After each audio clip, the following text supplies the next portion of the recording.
اعوذ باللہ من الشیطان الرجیم بسم اللہ الرحمن الرحیم اللہم صلی وسلم وبارک علی سیدنا محمد وعلی آلہ وصحبہ وسلم۔ 20ویں صدی کے آغاز میں اللہ تعالیٰ نے جو امت رسول صلی اللہ علیہ وسلم کو خوبصورت ترین تحفے دیے، ان میں علامہ اقبال سر فہرست ہیں۔ علامہ اقبال ہی کا تحفہ ہے کہ ہمیں آج یہ مملکت خدا داد، یہ پاک سرزمین، یہ کشور حسین تحفے میں ملی۔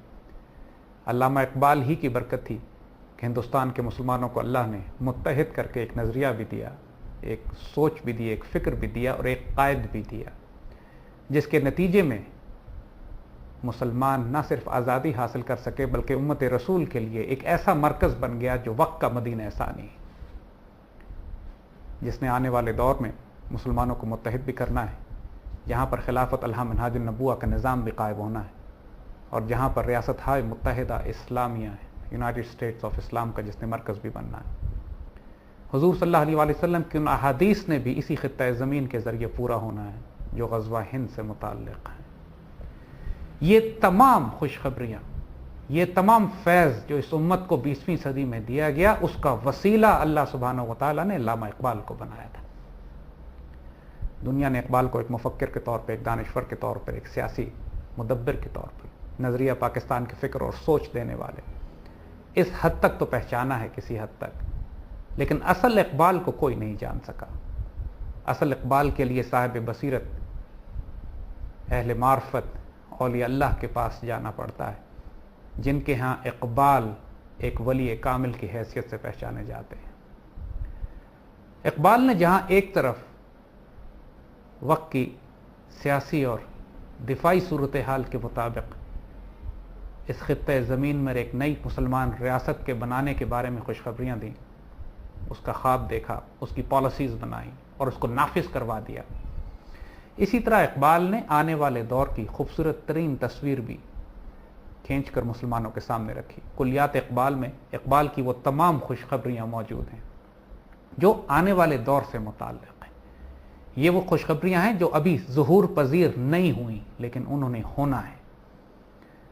یہاں پر یہ اعتراض اکثر اٹھایا جاتا ہے کہ صاحب غیب کا علم تو صرف اللہ کے پاس ہے، اقبال کو کیسے معلوم کہ آنے والی وقت میں اللہ تعالیٰ نے امت رسول صلی اللہ علیہ وسلم اور پاکستان کے لیے یہ خوشخبریاں رکھی ہوئی ہیں۔ یہاں اس غلط فہمی کا ازالہ کرنا ضروری ہے۔ یہ ایک بہت بڑی غلط فہمی ہے جو کہ قوم میں اور امت میں پھیلائی جا چکی ہے، اور ان علماء یا ان جہلا کی طرف سے کہ جو اس حقیقت سے واقف نہیں ہیں کہ اللہ سبحانہ و تعالیٰ صرف غیب کا عالم نہیں ہے، اللہ شہادہ کا بھی عالم ہے۔ سورہ حشر کی آخری آیتوں میں اللہ تعالیٰ بالکل واضح کر دیتا ہے کہ اللہ ہی ہے جو عالم الغیب والشہادہ ہے۔ جس کے پاس غیب کا علم ہے وہ بھی اللہ کا دیا ہوا ہے، جس کے پاس شہادہ کا علم ہے وہ بھی اللہ کا دیا ہوا ہے۔ یہ کہنا کہ غیب کا علم صرف اللہ کے پاس ہے، یہ مفہوم نکلتا ہے کہ شاید شہادہ کا علم ہمارے پاس ہے۔ شہادہ کا علم بھی اللہ ہی کے پاس ہے، جس سے اللہ شہادہ کا علم بھی واپس کھینچ لے، وہ اس دور میں اپنی آنکھوں سے دیکھتے سمجھتے بوجھتے بھی حقیقت کو نہیں پا سکتا۔ ابو جہل حضور صلی اللہ علیہ وسلم کے سامنے موجود ہے، لیکن اللہ نے اس کی عقل سلب کر لی، اس سے شہادہ کا علم بھی کھینچ لیا۔ نتیجہ یہ ہے کہ وہ حضور صلی اللہ علیہ وسلم کو دیکھنے کے باوجود پہچان نہیں پاتا۔ اسی طرح شہادہ بھی اللہ ہی کا دیا ہوا ایک علم ہے، جس طرح غیب اس کا دیا ہوا ایک علم ہے۔ اور پھر غیب بھی ایک ریلیٹو ٹرم ہے۔ ایک شخص جو پہاڑ کے دامن میں نیچے وادی میں کھڑا ہوا ہے، وہ پہاڑ کے پرلی طرف نہیں دیکھ سکتا، اس کے لیے پہاڑ کے پیچھے جو کچھ ہے وہ غیب ہے۔ لیکن جو شخص پہاڑ کی چوٹی پہ کھڑا ہو، اس کو پہاڑی کے دونوں طرف نظر آتا ہے، اس کے لیے پہاڑ کے پیچھے والا جو کچھ وہاں پر ہو رہا ہے وہ غیب نہیں ہے، اس کے لیے وہ شہادہ ہے۔ غیب کا علم بھی اللہ کا دیا ہوا تحفہ، اور ہر شخص اپنی معرفت، اپنے علم، اپنے نور، اپنے عرفان کے مطابق اس کو حاصل کرتا ہے اپنے رب سے۔ میرے آقا صلی اللہ علیہ وسلم کی سنت مبارکہ سے یہ بات ثابت ہے کہ آپ نے قیامت تک کے آنے والے تمام واقعات کو بیان فرما دیا ہے۔ غیب کا وہ علم جو عام لوگوں کے لیے غیب ہے، وہ اللہ کے رسول صلی اللہ علیہ وسلم کے لیے غیب نہیں ہے۔ میرے آقا صلی اللہ علیہ وسلم نے ہجرت کے موقع پر حضرت سراقہ رضی اللہ تعالیٰ عنہ کو فرما دیا تھا کہ میں قیصر و کسریٰ کے کنگن تمہارے ہاتھوں میں دیکھ رہا ہوں۔ اور پھر سیدنا ابو عمر رضی اللہ تعالیٰ عنہ کے دور میں کہ جب کسرا فتح ہوا اور اس کے کنگن مسجد نبوی شریف لائے گئے تو سیدنا عمر نے وہی کنگن سراقہ کے ہاتھ میں پہنا کر اس حدیث مبارکہ کو، حضور کی اس پیشن گوئی کو، اس بشارت کو، اس خوشخبری کو پورا کر دیا جو حضور نے ہجرت کے موقع پر فرمائی تھی۔ اسی طرح میرے آقا صلی اللہ علیہ وآلہ وسلم نے اور خود قرآن پاک میں رومنز کے شکست، غلبت الروم، سورہ روم کے حوالے سے شروع ہوتی ہے، بتایا گیا کہ ابھی رومنز کو شکست ہوئی ہے لیکن کچھ عرصے کے بعد 10 سال کے اندر اندر رومنز کو دوبارہ فتح حاصل ہو جائے گی۔ اللہ تعالیٰ نے نازل فرمائی وہ باتیں، حضور نے بیان فرمائی، تشریح کی ان کی۔ میرے آقا صلی اللہ علیہ وآلہ وسلم نے قسطنطنیہ کے فتح ہونے کی خوشخبری 900 سال پہلے فرما دی۔ مسلمانوں کو حضور صلی اللہ علیہ وآلہ وسلم کی اس قسطنطنیہ والی حدیث پر اتنا اعتبار تھا کہ 900 سال تک مسلمان اپنی جنگی حکمت عملی قسطنطنیہ والی حدیث پر بناتے رہے، اور بالآخر 1453 میں سلطان محمد فاتح عثمانی سلطان نے اس حدیث شریف کے مطابق قسطنطنیہ کو فتح کیا۔ اسی طرح میرے آقا صلی اللہ علیہ وآلہ وسلم نے جو بہت ساری بشارتیں فرمائی ہیں، ان میں دو بشارتوں نے ابھی پورا ہونا ہے۔ ایک کا تعلق خلافت الحمناج النبوہ سے ہے، جس میں میرے آقا صلی اللہ علیہ وآلہ وسلم نے واضح فرما دیا تھا کہ آخری دور میں خلافت راشدہ، خلافت الحمناج النبوہ ایک دفعہ پھر قائم ہوگی۔ اور دوسری حدیث مبارکہ غزوہ ہند سے متعلق ہے کہ ہندوستان ایک دفعہ پھر فتح کیا جائے گا، مسلمان فوجیں ہند کے حکمرانوں کو گرفتار کر کے زنجیروں میں لپیٹ کر لائیں گی، اس کے بعد وہ فوجیں یہاں قیام کریں گی اور پھر پلٹ کر شام میں عیسیٰ علیہ السلام سے ان کی ملاقات ہوگی۔ اس غزوہ ہند کی حدیث سے یہ بات بالکل واضح ہو جاتا ہے کہ یہ غزوہ جس کی حضور بشارت دے رہے ہیں یہ آخری دور کا ہے اور اول دور کا نہیں، کیونکہ غزوہ ہند کے بعد مسلمانوں کی ملاقات شام میں حضرت عیسیٰ علیہ السلام کی فوجوں سے ہوگی۔ اسی طرح علامہ اقبال جو کچھ اپنے کلام میں بیان فرماتے ہیں، اگر حقیقت کی نگاہ سے دیکھا جائے تو یہ تمام حضور صلی اللہ علیہ وآلہ وسلم کی بیان فرمائی ہوئی احادیث مبارکہ اور خوشخبریوں کی تشریح ہے، اس میں کوئی شبے کی بات نہیں ہے۔ اس طرح کی تشریح اور وضاحت اولیاء اللہ نے پہلے بھی کی ہے۔ حضرت نعمت اللہ شاہ ولی کا قصیدہ تو صدیوں سے ہندوستان میں رائج ہے، اور حیرت انگیز طور پر وہ تمام خوشخبریاں اور بشارتیں اور آنے والے واقعات کے بارے میں جو تفصیلات آپ نے بتائی تھیں، اس میں نذیر بھی تھی اور بشیر بھی، اس میں وارننگز بھی تھیں اور خوشخبریاں بھی، وہ تمام کی تمام کہ آنے والے دور میں ہوگا کیا، حضرت نعمت اللہ شاہ ولی کے قصیدے میں موجود ہیں، ڈاکومنٹڈ ہیں، لکھی ہوئی ہیں، صدیوں سے مسلمان ان کو پڑھ رہے ہیں۔ اور انسان کی ظاہری عقل اس بات کو نہیں مانتی کہ اللہ کے بندے کس نگاہ سے، کس فراست سے، کس قلب کی نگاہ سے دیکھتے ہیں کہ صدیوں پہ پہلے آنے والے واقعات، صدیوں بعد آنے والے واقعات ان کو پہلے ہی اللہ تعالیٰ ان کے اوپر آشکار کر دیتا ہے۔ اقبال کے کلام میں جگہ جگہ آپ کو یہ باتیں واضح ملتی ہیں۔ اقبال نے اپنا راز دیا ہے، کئی جگہوں پہ اپنے راز کو چھپایا بھی ہے، لیکن بے اختیار ان کی شاعری سے، ان کے الفاظ میں، ان کی نظموں میں، ان کے کلام میں آپ کو جا بجا ایسے اشعار ملتے ہیں کہ جو صرف پریڈکشنز ہیں، پیشن گوئیاں ہیں آنے والے دور کی۔ بعض جگہ اقبال مشاہدے کی حد پر جا کر، عین الیقین، علم الیقین اور حق الیقین کے درجے پر جا کے مشاہدہ کرنے کے بعد اس کو بیان کر رہے ہیں۔ وہ صرف خبر نہیں ہے ان کے پاس مشاہدہ ہے۔ نکلی تو لب اقبال سے، پر جانے کس کی ہے یہ صدا، پیغام سکون پہنچا بھی گئی، دل محفل کا تڑپا بھی گئی۔ نکلتی تو لب اقبال سے، اقبال خود اشارہ فرماتے ہیں، لیکن یہ بات وہ خود بولتے نہیں، ان کو بلوائی جاتی ہے، ان سے کہلوائی جاتی ہے۔ اور جو اقبال کو جانتے ہیں، جو اقبال کے رازدار ہیں، آپ اگر علامہ اقبال کی سوائے عمری زندہ رود جو ان کے بیٹے نے لکھی ہے اس کو اٹھا کر پڑھیے تو آپ کو اقبال کے مقام کا ایک اندازہ ہوتا ہے۔ وہ مشہور خواب بھی اسی میں درج ہے، جس میں کشمیر سے وہ سید زادے آتے ہیں، علامہ اقبال سے ملاقات کرتے ہیں اور دھاڑے مار مار کر روتے ہیں۔ جب اقبال پوچھتے ہیں کہ کیا حاجت ہے، آپ کو سمجھے ضرورت مند ہے، کچھ پیسے دینے چاہے، تو سید زادے نے انکار کیا، فرمایا میں پیسوں کی وجہ سے نہیں روتا، میں اپنا خواب کے سچا ہونے پر روتا ہوں۔ کہ میں نے خواب یہ کشمیر میں دیکھا ہے کہ ایک بہت بڑی جماعت ہے جس کی قیادت، جس کی امامت میرے آقا صلی اللہ علیہ وآلہ وسلم فرما رہے ہیں، لیکن حضور جماعت نہیں فرماتے اور بار بار رک کر پیچھے مڑ کر پوچھتے ہیں کہ کیا اقبال آ گیا؟ اور جب اقبال تشریف لاتے ہیں تو حضور اپنے دائیں ہاتھ پر ان کو کھڑا کرتے ہیں اور پھر جماعت کی نماز شروع ہوتی ہے۔ تو میں اس خواب کی تصدیق کے لیے آپ کے پاس آیا ہوں، اور یہ واقعی یہ وہ چہرہ آپ کا دیکھا ہے کہ جو میں نے خواب میں حضور صلی اللہ علیہ وآلہ وسلم کے ساتھ دیکھا تھا۔ یہ روحانی مشاہدے بہت سے لوگوں کو اس دور میں بھی ہوئے ہیں۔ بڑے بڑے اولیاء اللہ جن کے ساتھ اقبال کا تعلق تھا، جن سے اقبال فیض لیتے تھے، وہ اقبال کے راز سے آگاہ تھے۔ حضرت شیر محمد شرقپور رحمۃ اللہ علیہ، مشہور واقعات ہے کہ اقبال ان کے ساتھ جب ان سے ملنے کے لیے گئے، حضرت شیر محمد شرقپور کسی بغیر داڑھی والے سے نہیں ملا کرتے تھے، لیکن اقبال کے معاملے میں جب ان کے خادمین نے واپس لوٹا دیا اقبال کو کہ حضرت شیر محمد شرقپور آپ سے نہیں مل سکتے، تو اتنا بڑا اللہ کا ولی ننگے پاؤں دوڑتا ہوا ٹانگے کے سٹینڈ تک گیا اور اقبال کو واپس لے کر آیا کہ یہ قانون تیرے واسطے نہیں۔ اقبال کا مقام اللہ کے ولی جانتے ہیں، لیکن دنیا کی نظر سے پوشیدہ ہے۔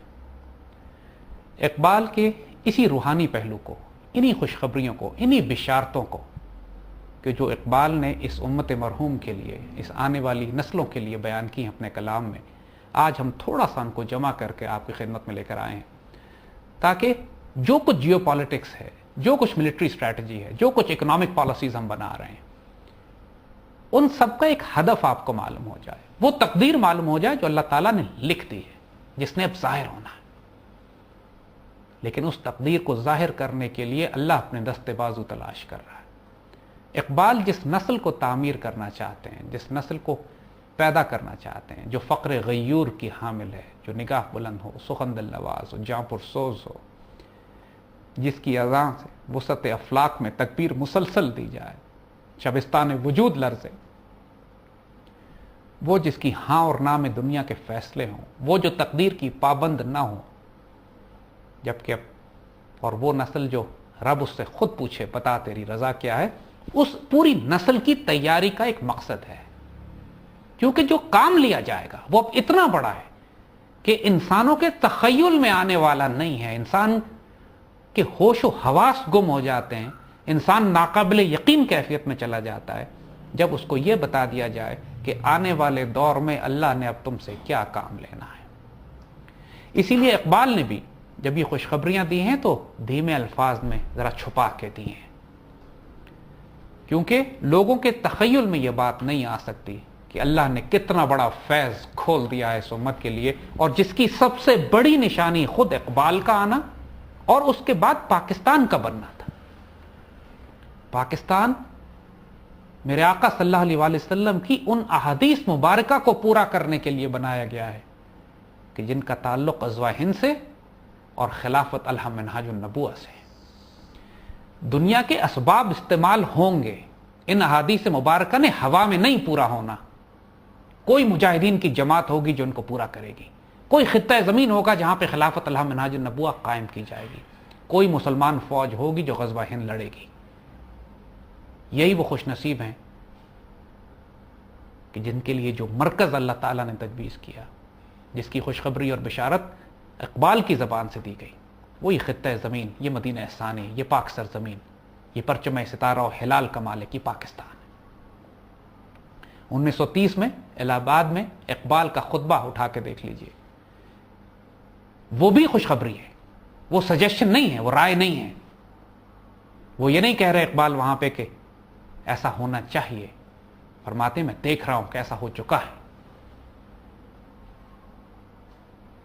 مگر یہی بات کہ اقبال اپنے رازوں کو چھپانے والے تھے، جذب کی کیفیت میں جو کچھ ان کی زبان سے اللہ نے نکلوا دیا وہ بذات خود اتنا حیرت انگیز ہے کہ اس میں سے صرف ایک جھلک آج ہم آپ کو دکھائیں گے۔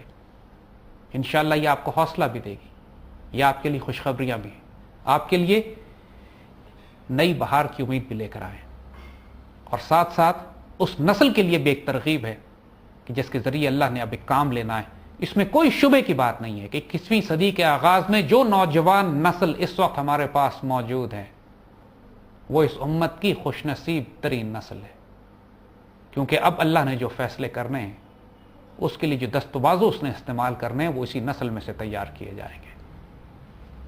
آئیے اقبال کا کلام ہم آپ کے ساتھ تھوڑا سا آپ کے آگے پیش کرتے ہیں. آپ کو خود آپ ناقابل یقین کیفیت میں چلے جائیں گے. آج جو مسلمانوں کی حالت ہم امت مسلمہ میں دیکھ رہے ہیں، پوری مسلمان دنیا کو حصے بکھرے کیا جا رہا ہے. کوئی مسلمان ملک ایسا نہیں ہے جہاں پر اللہ اس کے رسول صلی اللہ علیہ وآلہ وسلم کا تمام نظام خلافت راشدہ کی بنیاد پر نافذ کیا جا چکا ہو. مسلمان پوری دنیا میں مختلف دشمن قومیں اس طرح ٹوٹ کر گر رہی ہیں جیسے دسترخوان پر بھوکے گرتے ہیں. اور پھر یہ ذہن میں رکھیے گا کہ اقبال کی یہ شاعری 1920-1930 کے آس پاس کی ہے. اس وقت تو اس سے زیادہ تاریکی میں مسلمان تھے. خلافت عثمانیہ ٹوٹ چکی تھی. ہندوستان کے مسلمانوں نے تحریک خلافت چلائی خلافت کو بچانے کے لیے. اتنے مایوس ہوئے کہ ہجرت کر پڑے، ہندوستان چھوڑ کر افغانستان چلے جاتے. پوری مسلمان دنیا میں پہلی جنگ عظیم کے بعد کوئی خطہ زمین باقی نہیں بچا تھا سوائے مکہ مدینے کے یا افغانستان کے کہ جہاں مسلمان آزاد ہوں. کسی جگہ پوری دنیا میں اللہ کا نظام نافذ نہیں تھا. سود اور ربا کا نظام آ چکا تھا. پیپر کرنسی، کاغذی نوٹوں کی شکل میں درہم و دینار اور سونے اور چاندی کے سکے تبدیل کر دیے گئے تھے. ایک بینکنگ کا ایک نظام قائم ہو چکا تھا. 1400 سال کی مسلم تاریخ میں پہلی دفعہ پاسپورٹس اور ویزوں کا سلسلہ شروع ہوا. وہ مسلمان جو سنکیان سے لے کر کاشغر سے لے کر نیل کے ساحل تک صدیوں سفر کرتے رہے تھے بغیر ویزے، پاسپورٹ اور پابندیوں کے، پہلی دفعہ مسلمانوں کو ایک الگ قوموں میں، الگ پرچم میں، الگ جھنڈے میں، الگ قومی ترانے میں توڑ دیا گیا اور مسلمانوں پر پابندیاں لگا دی گئیں.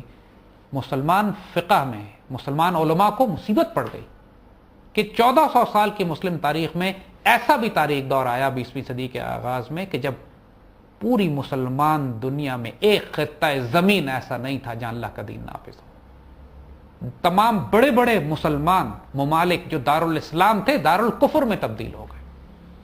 ہندوستان 1000 سال مسلمان حکومت کرتے رہے. مسلمان علماء کے لیے پریشانی بن گئی ہے کہ کیا اب جمعے کی نماز بھی ہندوستان میں پڑھی جا سکتی ہے یا نہیں؟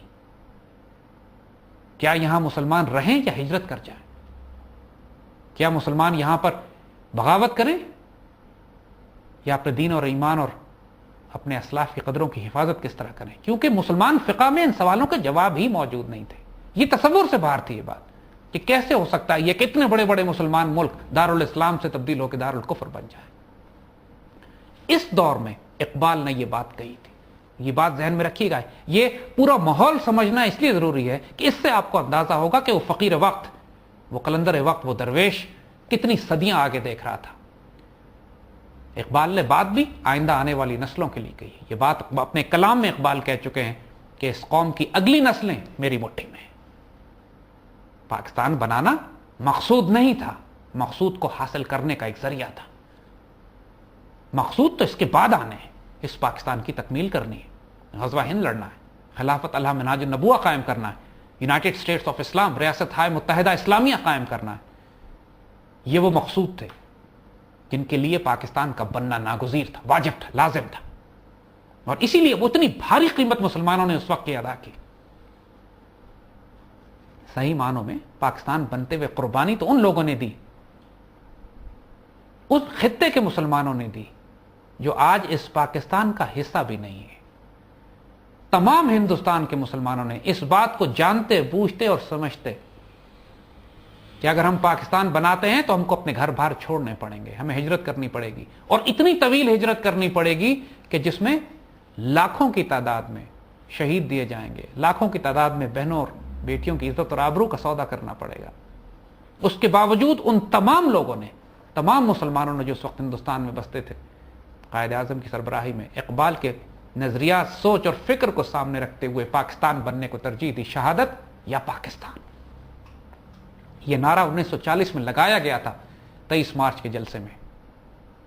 اور یہ نعرہ لگانے والے وہ مسلمان تھے جو اچھی طرح جانتے تھے کہ ہندوستان کے وہ صوبے جن سے ان کا تعلق ہے وہ پاکستان میں شامل نہیں ہوں گے.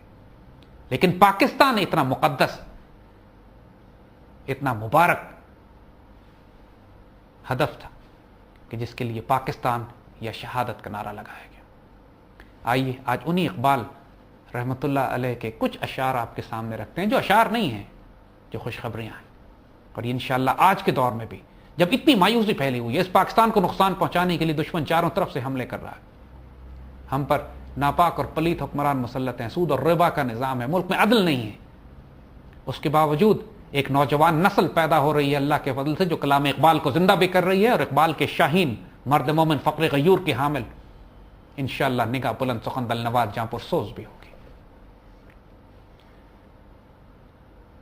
اقبال فرماتے ہیں، اب خوشخبریاں دیکھیں ذرا، فرماتے ہیں نکل کر صحرا سے جس نے روما کی سلطنت کو الٹ دیا تھا، نکل کر صحرا سے جس نے روما کی سلطنت کو الٹ دیا تھا، سنا ہے یہ قدسیوں سے میں نے وہ شعر پھر ہوشیار ہوگا.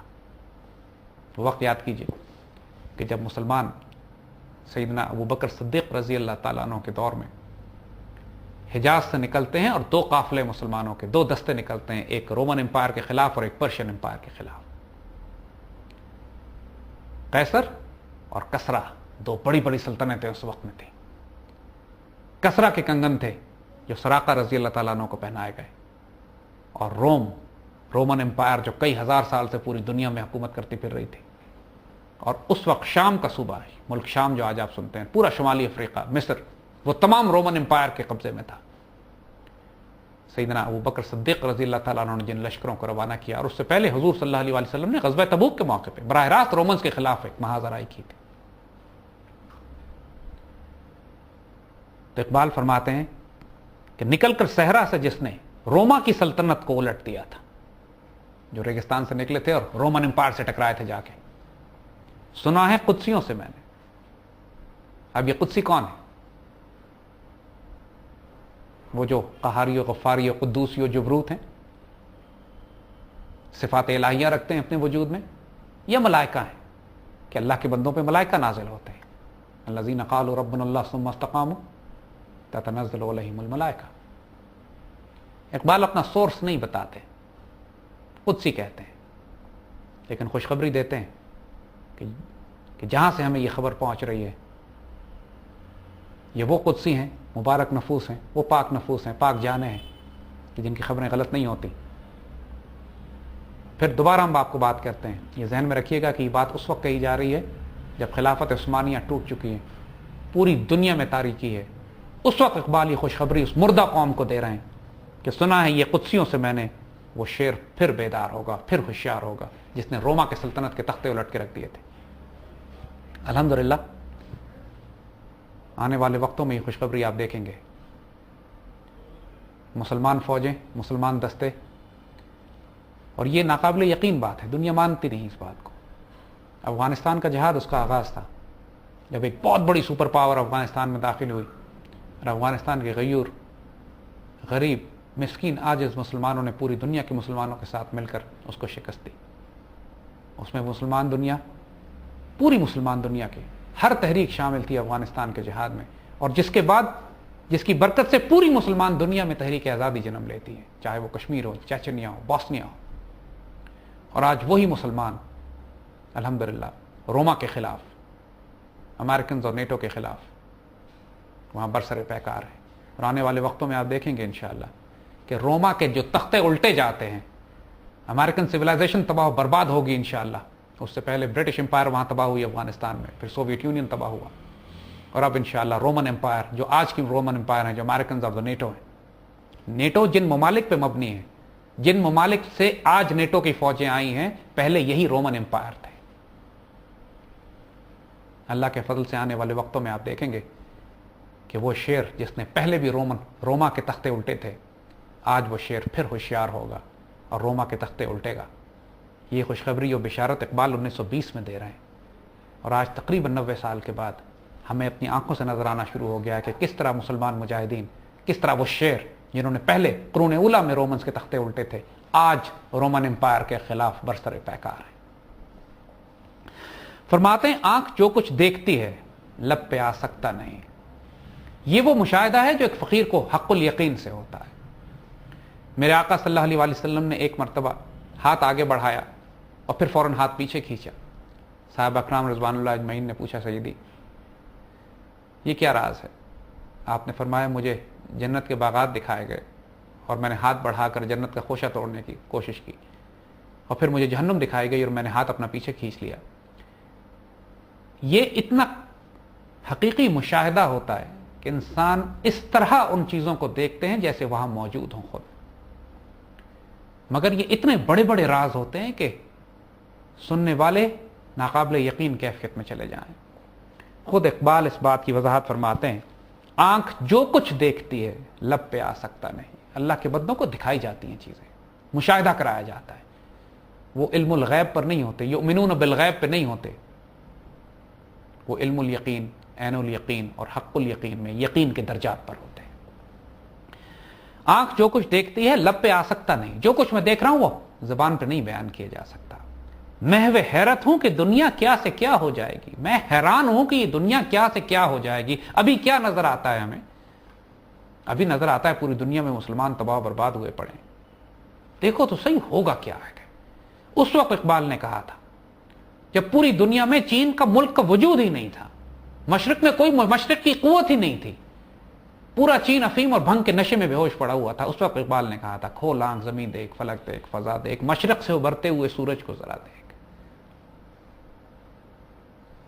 فرماتے ہیں شب گریزہ ہوگی آخر جلوہ خورشید سے، اندھیری رات جو تمہیں نظر آتی ہے یہ چلی جائے گی، سورج طلوع ہوگا، ایک نیا سورج طلوع ہوگا، یہ چمن معمور ہوگا نغمہ توحید سے، اور یہ چمن دوبارہ یہاں پر توحید کا ترانہ، توحید کے نعرے تم سنو گے۔ اور چمن سے مراد کیا ہے؟ یہ چمن، یہ اکبر الہ آبادی کا وہ شعر بھی یاد کیجئے گا، چمن ہند، جہاں انہوں نے ہندوستان کو چمن ہند کہا تھا، جب ان کا بیٹا ولایت چلا گیا اور وہاں جا کے مغرب کی ایک عورت سے شادی کر لی، تو اس پر اقبال نے کہا تھا کہ چمن ہے کہ موم کی پتلیوں پر ایسی ادا آئی، موم کی پتلیوں کی ادا پر ایسا ان کا دل آیا کہ چمن ہند کے پریوں کی ادا بھول گئے۔ ہندوستان کو چمن کہا۔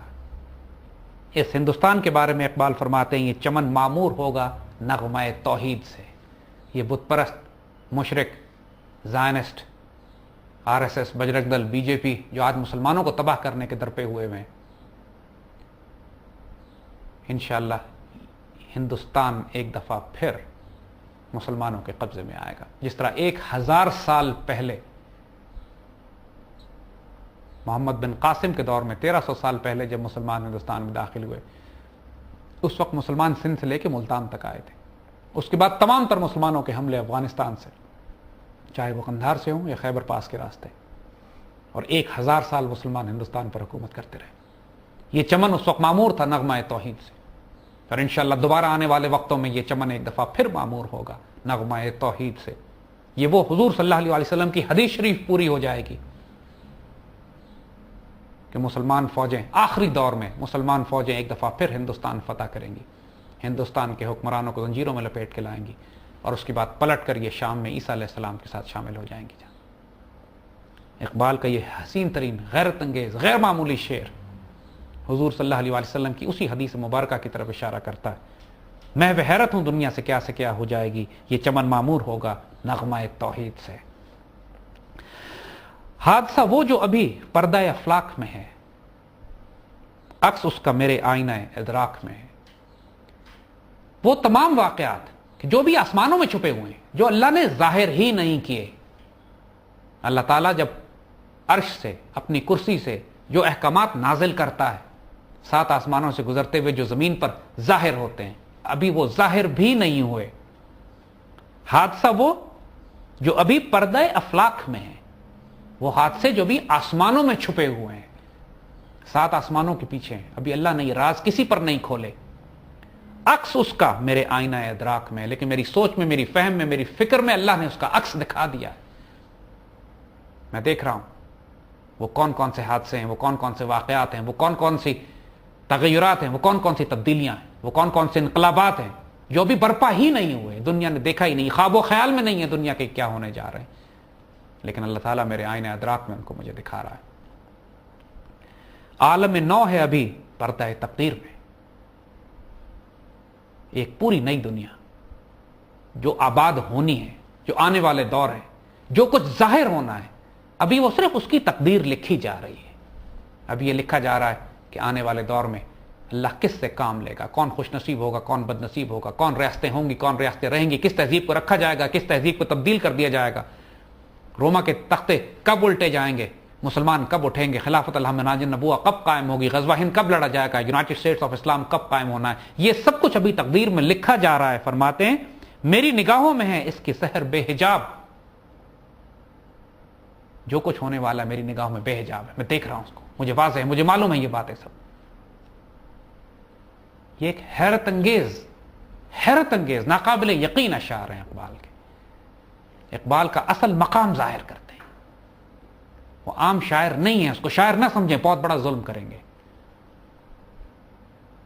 وہ اللہ کا بہت بڑا ولی ہے جس پر اللہ نے خاص کرم فرمایا ہے اس امت کو بیدار کرنے کے لیے، اس کو متحد کرنے کے لیے، اس کو مقصد حیات دینے کے لیے، اس کو قائد دینے کے لیے، اس کو ایک مملکت خداداد پاکستان دینے کے لیے، اور پھر آنے والے دور میں جو کچھ خوشخبریاں میرے رب نے اس امت کے لیے رکھی ہوئی ہیں ان کی خبر سنانے کے لیے.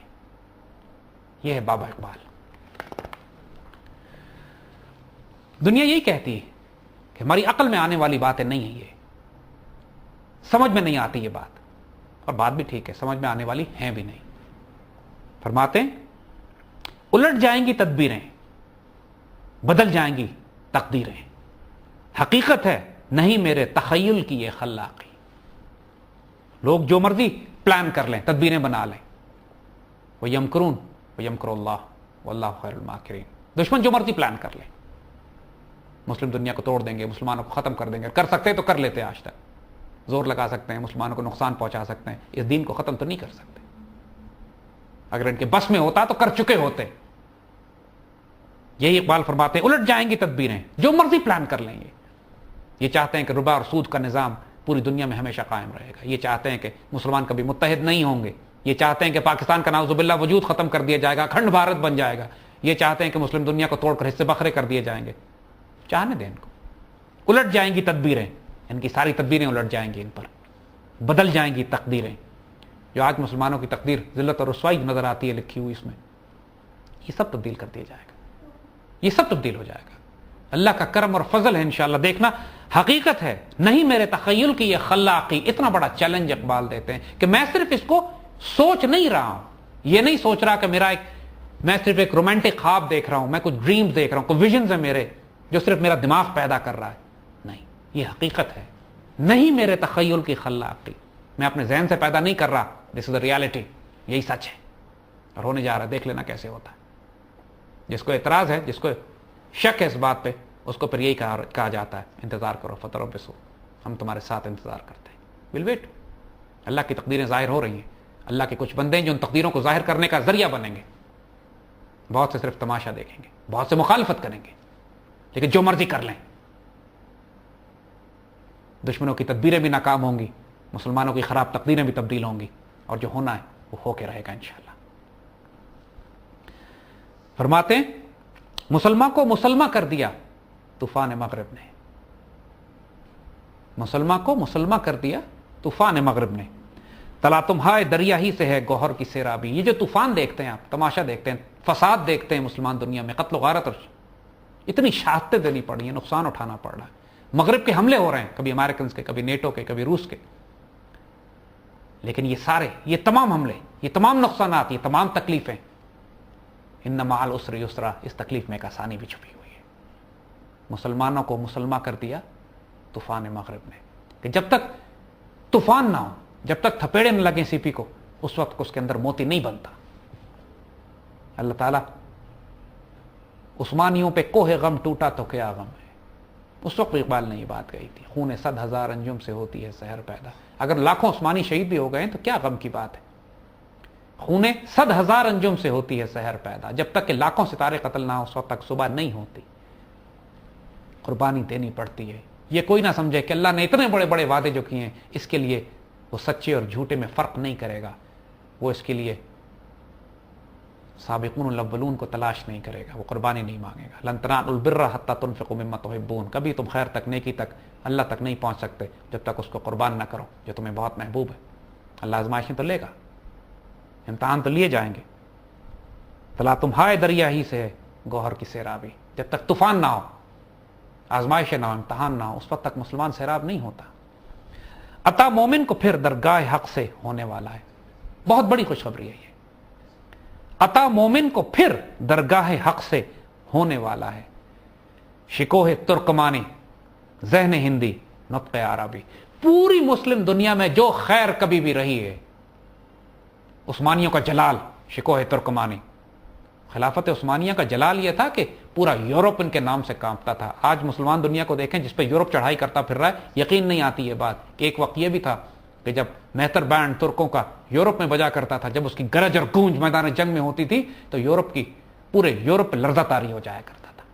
یورپ کی بڑی بڑی حکمران اس بات میں فخر محسوس کرتے تھے کہ خلیفہ اسلام سلطان عثمانی سلطان ترکی ان کو ایک خط لکھ دیتا تھا اور یہ کہتا تھا تم ہماری حفاظت میں ہو, اب تمہیں کوئی نقصان نہیں ہے. شکوہ ترکمانی جو جلال ہے ترکوں کا. ایک دفعہ اقبال فرما رہے ہیں عطا مومن کو پھر درگاہ حق سے ہونے والا ہے. مومن کو ایک دفعہ پھر اللہ تعالیٰ کے یہاں سے تحفہ ملے گا. یہ شکوہ ترکمانی, ذہن ہندی, ہند کے مسلمانوں کا ذہن, بریلینس, انٹلیکٹ, اس پورے خطے کے مسلمان جو ذہن اللہ نے ان کو عطا فرمایا. وہ نطق عربی, اور عربوں کی فصاحت و بلاغت, ان کی زبان, جو حکمت و وزڈم اس میں, جو فراست ہے. چاہے وہ ترک ہوں, چاہے وہ خراسان کے ہوں, ہندوستان کے ہوں, عرب ہوں, ان میں جو خیر ہے ایک دفعہ پھر اللہ ساری خیر کو جمع کر کے امت رسول کو تحفہ دینے والا ہے. کیوں؟ کہ جو آزمائشیں آ رہی ہیں, جو مشکلات آ رہی ہیں, جو پریشانیاں آ رہی ہیں, خون 100,000 انجم سے ہوتی ہے سحر پیدا. یہ نقصانات, یہ تکلیفیں اسی لیے دیے جا رہی ہیں کہ ایک حیرت انگیز سحر پیدا ہونے والی ہے, ایک حیرت انگیز صبح پیدا ہونے والی ہے, ایک ایسا سورج طلوع ہونے والا ہے انشاءاللہ. فرماتے ہیں مجھے راز دو عالم دل کا آئینہ دکھاتا ہے. دو جہانوں کے جو میں راز دیکھتا ہوں, راز دو عالم کی بات کی ہے, صرف اس عالم کی نہیں. اقبال فرماتے ہیں میں اس جہان کے راز بھی دیکھتا ہوں, اگلے جہان کے راز بھی دیکھتا ہوں, اس جہان کے راز بھی دیکھتا ہوں جو شہادہ میں ہے, اس جہان کے راز بھی دیکھتا ہوں جو غیب میں ہے. میرا دل کا آئینہ مجھے یہ دکھاتا ہے. وہی کہتا ہوں جو کچھ سامنے آنکھوں کے آتا ہے. میں جھوٹ نہیں بولتا, وہی کہتا ہوں جو سامنے آنکھوں کے آتا ہے. میں اپنے تخیل کی خلاقی نہیں ہے, یہ میں خود پیدا نہیں کر رہا, مجھے دکھایا جا رہا ہے یہ سب کچھ. اور واللہ بغیر دیکھے میں بات نہیں کر رہا. روح مسلمہ میں ہے آج وہی اضطراب. آج مسلمان اسی طرح بے چین ہے, اسی طرح ان میں طوفان برپا ہے. وہ اپنا عروج حاصل کرنا چاہتے ہیں, وہ اپنی بے عزتی پہ, بے حرمتی پہ خوش نہیں ہے, راضی نہیں ہے.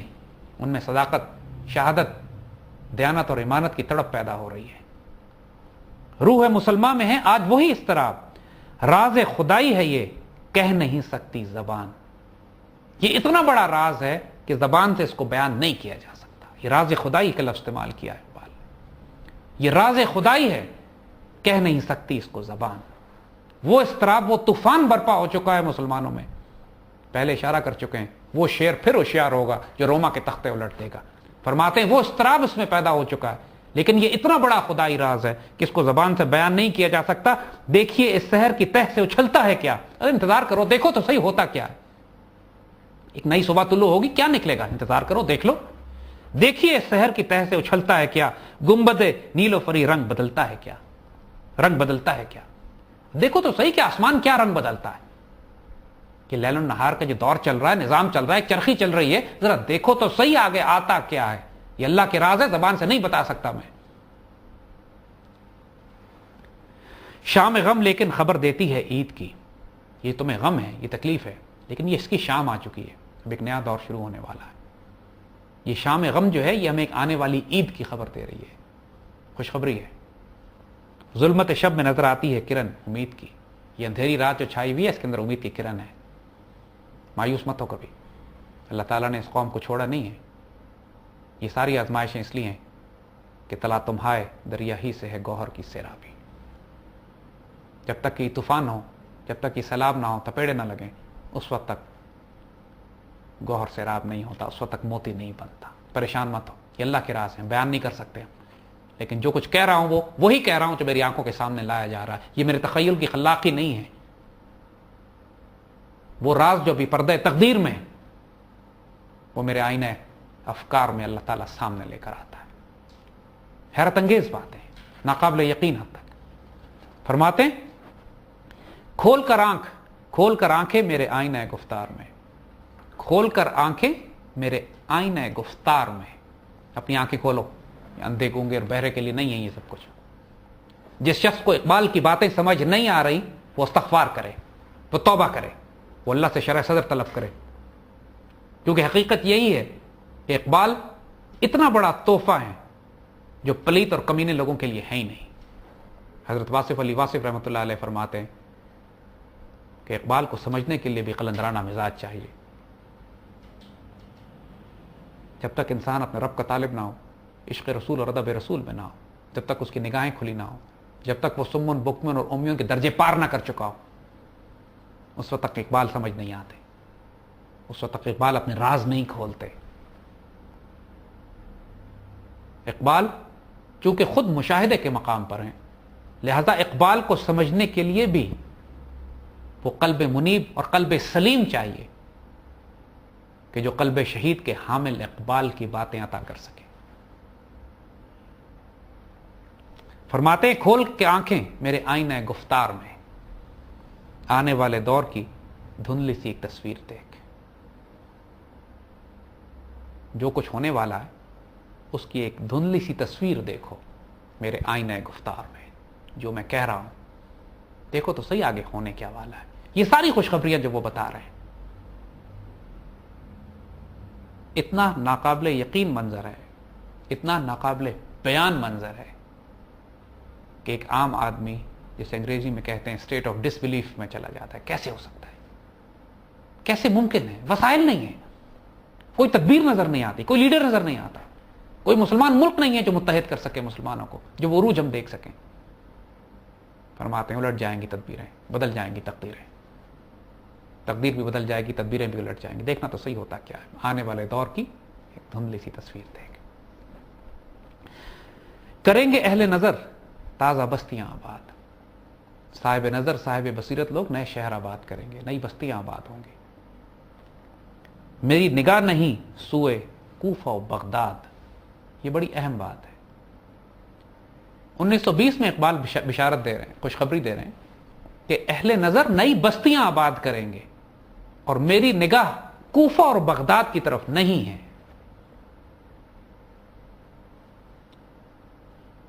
ایک بات ذہن میں رکھیے گا، نئی بستیوں سے مراد ایک تو پاکستان بھی ہے.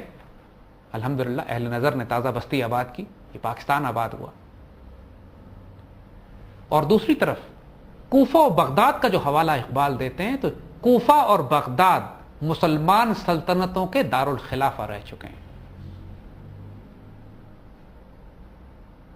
اپنے دور میں بڑی بڑی مسلمان تہذیبیں ان شہروں پر بنیاد رکھی گئی تھی. بغداد خلافت عباسیہ کا مرکز رہا، پوری دنیا میں اس کا نام، صدیوں تک مسلمانوں کے تہذیب و تمدن کا مرکز. اور اس سے پہلے کوفہ. لیکن 20ویں صدی میں صرف ایک نئی بستی آباد کی گئی ہے پاکستان بننے کے بعد. پوری مسلمان دنیا میں تمام شہر پرانے ہیں. اہل نظر نے جو تازہ بستی آباد کی ہے پاکستان کے بعد، الحمدللہ وہ اسلام آباد کا شہر ہے. یہاں پر ایک غیر معمولی واقعہ آپ کو ہم سنانا چاہیں گے. ممتاز مفتی اپنی کتاب میں لکھتے ہیں کہ ایک مرتبہ قدرت اللہ شہاب جب ہالینڈ میں ان کو سفیر بنا کر بھیجا گیا تو چند دنوں کے بعد جب وہ ہالینڈ سے واپس آئے تو فوراً آ کر ممتاز مفتی سے کہتے ہیں کہ اسلام آباد کے پاس حضرت بری امام کے مزار پر جا کر حاضری دینی ہے. مفتی حیران ہوتے ہیں کہ اس سے پہلے کبھی قدرت اللہ شہاب نے ایسی بات نہیں کی. ان کو لے کے جاتے ہیں، مزار پہ حاضری دیتے ہیں، فاتحہ پڑھتے ہیں، اور جب وجہ پوچھتے ہیں تو قدرت اللہ شہاب ان کو بتاتے ہیں کہ ہالینڈ کی ایک لائبریری میں انہوں نے حضرت بری امام کے ہاتھ کی لکھی ہوئی ایک کتاب پڑھی، ایک مخطوطہ، ایک اوریجنل ڈاکیومنٹ جو ہالینڈ کی لائبریری میں رکھا ہے، جس پر اقبال نے بھی مرثیہ کہا تھا کہ کتابیں اپنے آبا کی دیکھیں ان کو یورپ میں تو ہوتا ہے دل سی پارا. حقیقت بھی یہی ہے کہ خوبصورت ترین خزانے مسلمان ملت کے اس وقت یورپ کی لائبریریوں میں رکھے ہوئے ہیں، اور جو خزانے ہمارے پاس ہیں مسلمان ملت کو یہ توفیق نہیں ہے کہ ان کو پڑھ کر ان سے فیض لے سکے۔ شہاب صاحب یہ بتاتے ہیں کہ اس کتاب میں یہ لکھا تھا حضرت بری امام نے کہ جس جگہ میرا مزار بن رہا ہے، جس جگہ میں قیام کروں گا آ کے، اس جگہ ایک نیا شہر آباد ہوگا، ایک نئی بستی آباد ہوگی جو آنے والے دور میں امت مسلمہ کا بہت بڑا شہر ہوگا، اس کا مرکز بنے گا۔ ماشاءاللہ یہ وہ خوشخبری، اس نئی بستی کے آباد ہونے کی خوشخبری حضرت بری امام بھی دے چکے ہیں۔ قدرت اللہ شہاب نے خود اپنی آنکھوں سے اس کا مشاہدہ کیا، ممتاز مفتی نے اپنی کتاب میں اس بات واقع کو لکھا، لیکن اس کی خوشخبری اقبال ہمیں بہت پہلے دے چکے ہیں۔ کریں گے اہل نظر تازہ بستیاں آباد، نہیں ہے میری نگاہ سوئے کوفہ و بغداد۔ اور یہ بھی عجیب اتفاق ہے کہ دارالحکومت کے لیے دوسرا لفظ جو اردو زبان میں استعمال ہوتا ہے وہ دارالخلافہ ہے، یعنی خلافت کا مرکز۔ اسلام آباد آج دارالحکومت ہے، انشاءاللہ آنے والے وقتوں میں آپ دیکھیں گے اللہ کے حکم سے یہ دارالخلافہ بھی بنے گا، کیونکہ اقبال کی نگاہ سوئے کوفہ و بغداد نہیں ہے، ان بستیوں کی طرف ہے، ان نئی بستیوں کی طرف ہے جن کو اہل نظر آباد کریں گے۔ وہ بستی پاکستان بھی ہے اور اسلام آباد بھی انشاءاللہ۔ حالات امت مسلمہ میں جتنے خراب ہیں، پاکستان میں جتنی مشکلات اور پریشانیاں ہیں، لوگ پریشان تو ہوتے ہیں۔ اقبال فرماتے ہیں دیکھ کر رنگ چمن ہو نہ پریشان مالی، تمہارے چمن کا جو حال ہو گیا ہے اس کو دیکھ کے پریشان مت ہو۔ دیکھ کے رنگ چمن ہو نہ پریشان مالی، لوگ پریشان ہوتے ہیں، ہم کیا کریں، کچھ نہیں ہو سکتا، مایوسی طاری ہو جاتی ہے، ہم کیا کر سکتے ہیں، ملک تباہ ہو جائے گا، ٹوٹ جائے گا، کہاں جائیں، کہاں بھاگیں۔ نہ دیکھ کے رنگ چمن نہ ہو پریشان مالی، کوکب غنچہ سے شاخیں چمکنے والی۔ دوبارہ انشاءاللہ شاخیں پھوٹنے والی ہیں، خوشخبری آ رہی ہے، بشارتیں آ رہی ہیں، بہار آ رہی ہے، مت پریشان ہو، تھوڑے دنوں کی تکلیف ہے انشاءاللہ۔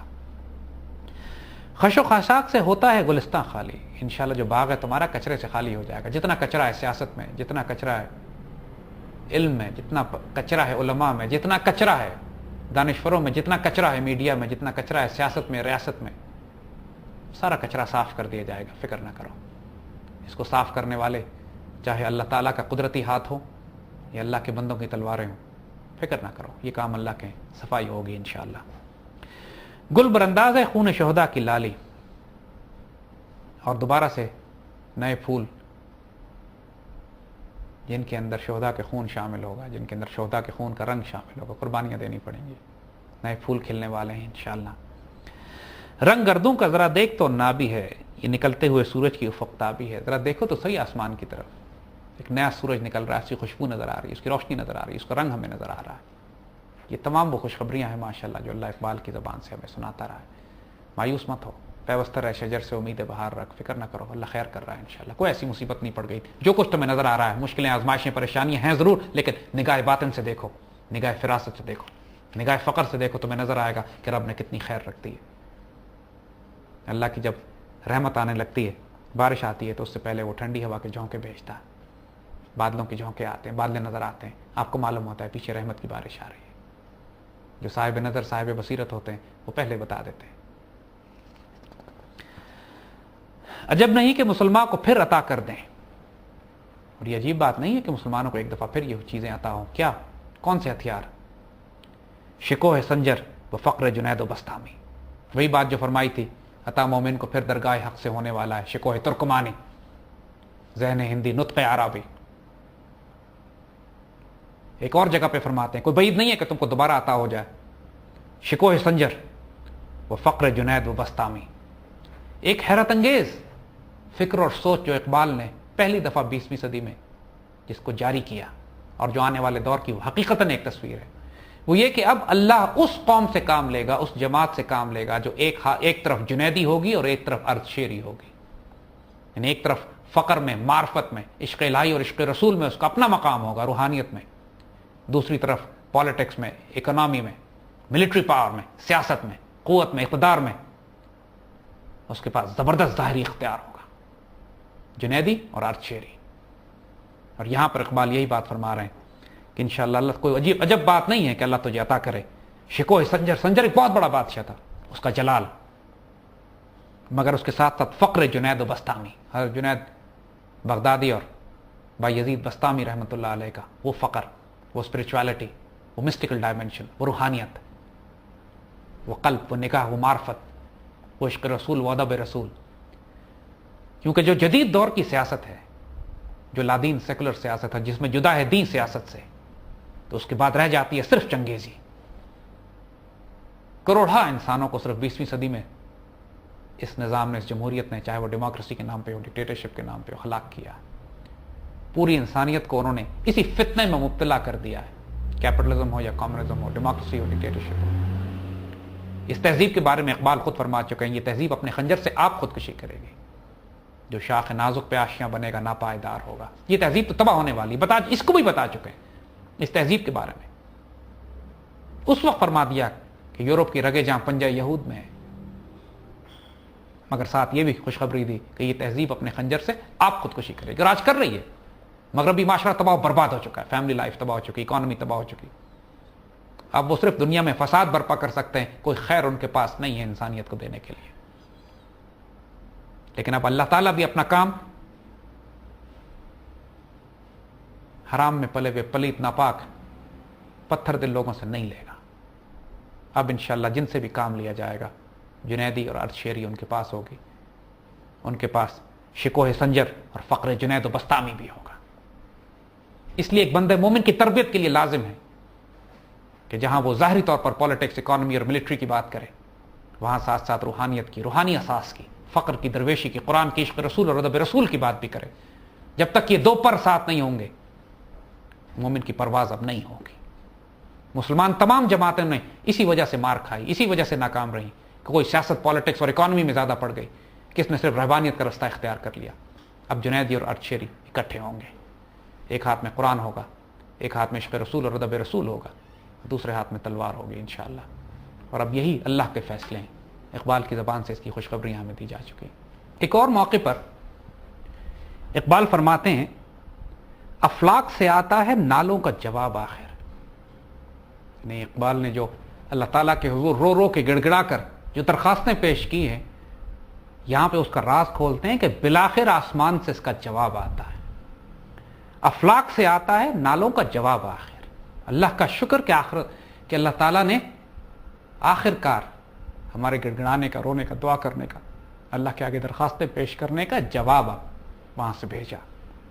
کرتے ہیں خطاب آخر اللہ تعالیٰ خطاب کرتے ہیں، اللہ تعالیٰ مخاطب ہو کے بات کرتے ہیں. اٹھتے ہیں حجاب آخر، کہ جو پردے تھے آنکھوں کے آگے، جو پردے تھے دلوں کے آگے، اللہ تعالیٰ ان پردوں کو، ان حجاب کو ہٹا دیتا ہے. یہ ساری تمہید اقبال اکثر اپنی شاعری میں جگہ جگہ باندھتے ہیں، یہ بتانے کے لیے کہ جو کچھ میں بات کر رہا ہوں، جو کچھ خوشخبریاں میں تمہیں سنا رہا ہوں، جو کچھ خبریں تمہیں دے رہا ہوں، یہ آسمانوں سے آ رہی ہیں. یہ میرے تخیل کی خلاقی نہیں ہے، یہ میری سوچ اور سمجھ اور فکر میں نے ان کو پیدا نہیں کر لیا. یہ براہ راست وہ جواب ہے کہ جو ہمارے رب نے ہماری درخواستوں، ہمارے نالوں، ہمارے رونے، ہماری دعاؤں کے نتیجے میں ہم پر نازل کیے. تھا ضبط بہت مشکل اس سیل معانی کا، یعنی جو طوفان جو نازل ہونا شروع ہوا، جو ایک سیلاب آیا ہمارے اوپر، اس ساری خوشخبریوں کا، ان باتوں کا بڑا ضبط مشکل کام تھا. یہ روکنا کہ اپنے اندر ان کو میں قابو رکھوں اور سارے راز نہ کھول دوں. ایک موقع پہ اقبال نے یہ بات کہی ہے کہ یہ فرشتے جو ہیں اللہ تعالیٰ سے شکایت کر رہے ہیں کہ یہ اقبال جو ہے وقت سے پہلے قیامت نازل کر دیں گے. یہ ساری باتیں جو ان کو پتہ ہیں اگر انہوں نے کھول دی تو وقت سے پہلے قیامت آ جائے گی. لوگوں کا ظرف نہیں ہے کہ برداشت کر سکے اس کو.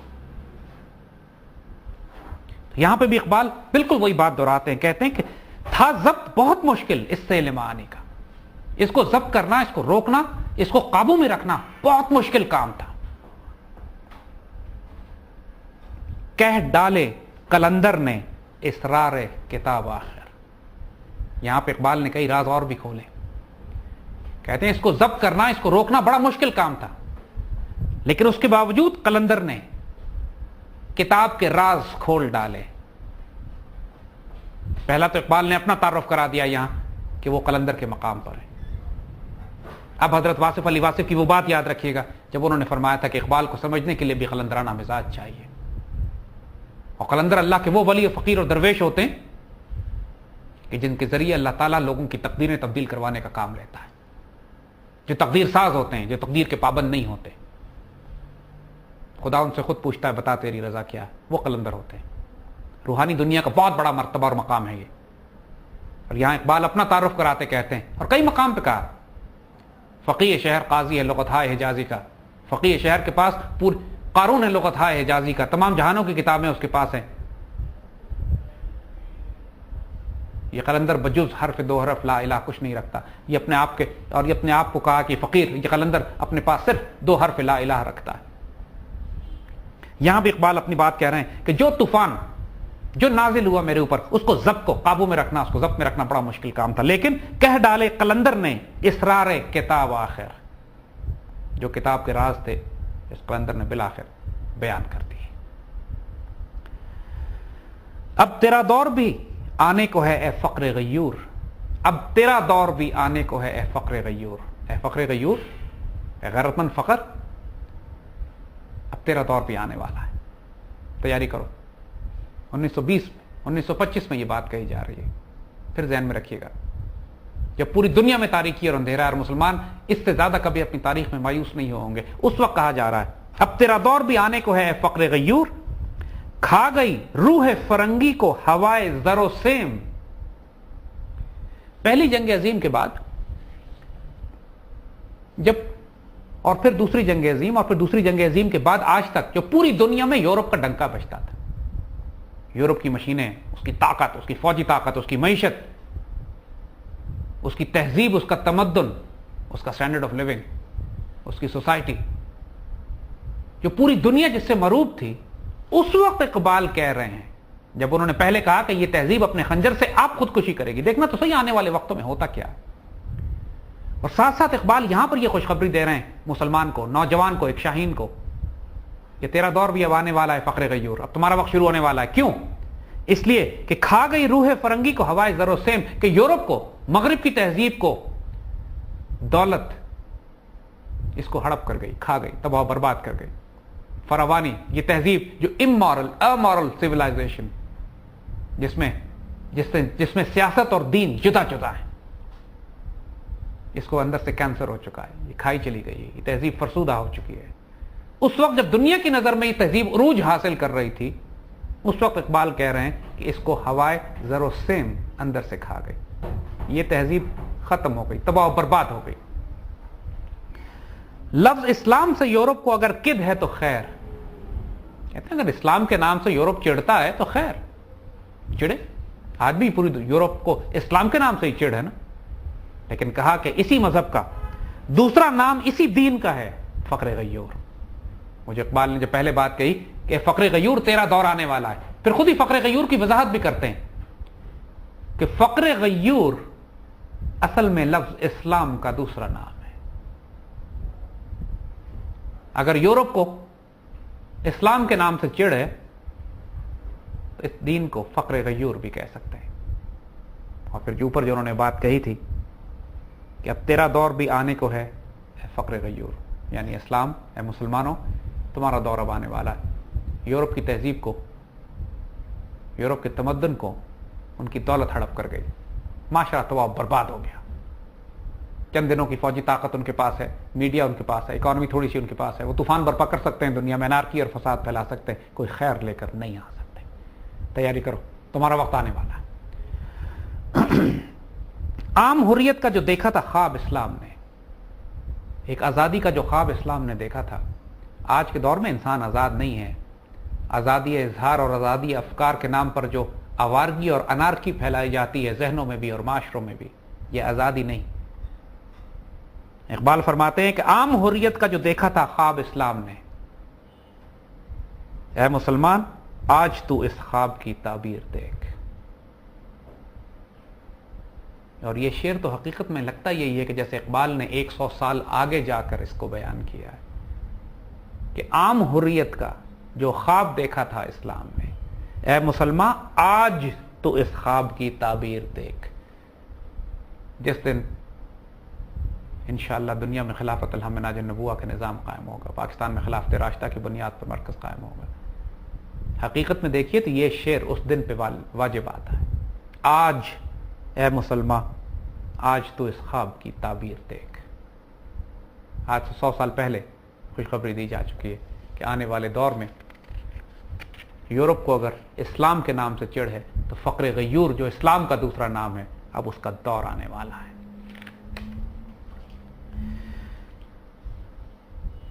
خود مسلمان کو بھی نہیں معلوم کہ اس کا مقام کیا ہے، خود مسلمان کو نہیں معلوم کہ اللہ نے اس کی تقدیر کیا لکھ دی ہے۔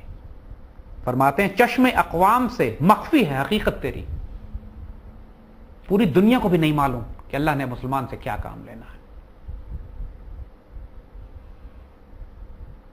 یہ کفر کے نظام کو یہ اپنے خیال میں اپنا نظام اتنا غالب اور نافذ کر چکے ہیں، ان کو اندازہ ہی نہیں ہے کہ اس فرعون کے نظام کے مقابلے پہ اللہ موسیٰ کہاں سے پیدا کرے گا۔ چشم اقوام سے مخفی ہے حقیقت تیری، دنیا کو نہیں معلوم کہ تمہارا پوٹینشل کیا ہے، تمہاری آئیڈیالوجی کیا ہے، تمہیں اللہ تعالیٰ نے کیا عطا کرنا ہے اور کیا عطا کر چکا ہے ابھی محفل ہستی کو ضرورت تیری۔ مسلمانوں کو اللہ کبھی تباہ نہیں کرے گا، فکر نہ کرو، پاکستان ضائع ہونے کے لیے نہیں بنا ہے۔ کیوں؟ ہے ابھی محفل ہستی کو ضرورت تیری۔ اللہ تعالیٰ کو ابھی تمہاری بہت ضرورت ہے، ابھی بہت کام کرنا ہے، اللہ کے دین کو نافذ کرنا ہے، حضور صلی اللہ علیہ وسلم کے حدیث مبارکہ کو پورا کرنا ہے، غزوہ ہند لڑنا ہے، مسلمانوں کو متحد کرنا ہے، خلافت الحمناج النبوہ قائم کرنی ہے۔ ابھی بہت کام ہے، جس پر اقبال نے بڑے پیار سے اللہ کو مخاطب کر کے بھی کہا تھا کار جہاں دراز ہے، اب میرا انتظار کر۔ زندہ رکھتی ہے زمانے کو حرارت تیری، اگر یہ زمانہ زندہ ہے تو صرف اس لیے کہ اسلام کا دین قائم ہے یہاں، بندہ مومن ہے یہاں، اللہ اس کے رسول صلی اللہ علیہ وسلم کا دین ابھی باقی ہے۔ کوكب قسمت امکا ہے خلافت تیری، وقت فرصت ہے کہاں، کام ابھی باقی ہے، نور توحید کا اتمام ابھی باقی ہے۔ وقت فرصت ہے کہاں، کام ابھی باقی ہے۔ یہاں پر بھی کئی گہری باتیں کر گئے کہ مسلمان نسل کو، نوجوانوں کو مخاطب کر کے کبھی فرصت کا وقت نہیں ہے تمہارے پاس، اپنا وقت نہ ضائع کرو، یہ آرام طلبی کا وقت نہیں ہے، یہ شمشیر الصنع کا وقت ہے، طاؤس و رباب کا وقت نہیں ہے، اپنے آپ کو خرافات میں مت الجھاؤ، کام ابھی باقی ہے، نور توحید کا اتمام ابھی باقی ہے۔ ابھی ہم نے خلافت تو قائم نہیں کی، ابھی ہم نے ہندوستان تو فتح نہیں کیا، ابھی یونائٹڈ اسٹیٹس آف اسلام تو قائم نہیں ہوئی، ابھی پوری دنیا میں خلافت الحمناج النبوہ کا نظام نافذ نہیں ہوا، نور توحید کا اتمام ابھی باقی ہے۔ وقت فرصت ہے کہاں، کام ابھی باقی ہے۔ یہ ساری وہ ڈیوٹیز ہیں جو مسلمان نسلوں کے حوالے کی گئی ہیں۔ پاکستان بننا اس کا پہلا ذریعہ ضرور تھا، اس پر اختتام نہیں ہے، یہ بات ہمارے بڑوں کو اچھی طرح معلوم تھی۔ 1949 میں جب آبجیکٹو ریزولوشن پاس کی لیاقت علی خان نے، اس وقت یہ بات واضح کر دی گئی کہ خود فرماتے ہیں کہ پاکستان بننے کے بعد ہماری تاریخ کا یہ سب سے بڑا دن ہے جس میں ہم نے یہ فیصلہ کیا ہے کہ اس امت کو، اس قوم کو کس سمت میں لے کے جانا ہے، اور فرمایا کہ اتنی بڑی تاریخی واردات ہے یہ پاکستان کا بننا، اور اس کے بعد آج اس قرارداد مقاصد کا پاس کیا جانا، کہ ہو سکتا ہے کہ جو ماضی میں مسلمانوں نے عروج حاصل کیا تھا، آنے والے وقتوں میں ہم اس سے بھی آگے نکل جائیں۔ جو قرون اللہ کے دور میں اللہ نے ہمیں عزت دی تھی، آنے والے دور میں اس سے بھی بڑی عزت ہے اگر ہم نے اپنے اللہ سے کیے ہوئے وعدوں کو پورا کیا۔ یہ قرارداد مقاصد سے پہلے کی تقریر دیکھ لیں جو لیاقت علی خان نے کی ہے، انسان کے وجود کے رونگٹے آج کھڑے ہوتے ہیں۔ ہمارے بڑوں کو احساس تھا اس بات کا کہ یہ پاکستان کس لیے بنا ہے، کتنی بھاری ذمہ داری ان کے کندھوں پہ اللہ نے ڈالی ہے، اور اب یہ ذمہ داری انہوں نے اگلی نسلوں کو دینی تھی۔ نور توحید کا اتمام ابھی باقی ہے۔ اور پھر ایک نوجوان نسل کی ڈیوٹی، کیا تم نے صرف پاکستان میں کام کرنا ہے؟ کیا تم نے صرف ہندوستان میں کام کرنا ہے؟ آنے والے وقتوں میں تم سے کہاں کام لیا جائے گا؟